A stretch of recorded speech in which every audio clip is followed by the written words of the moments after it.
शुभ संध्या जय जगन्नाथ। आज बाहर गोटे नाम संकीर्तन देखापी संपूर्ण वीडियो देखापी आगू आसतु जा।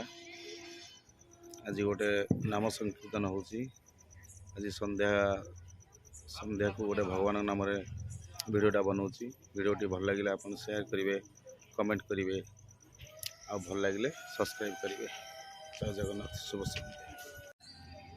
जय जगन्नाथ, शुभ संध्या।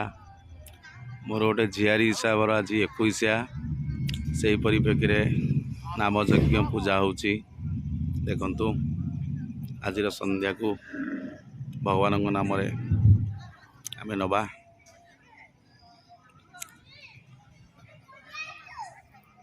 सेपटे नाम यज्ञ होची, आसुन देखिबा।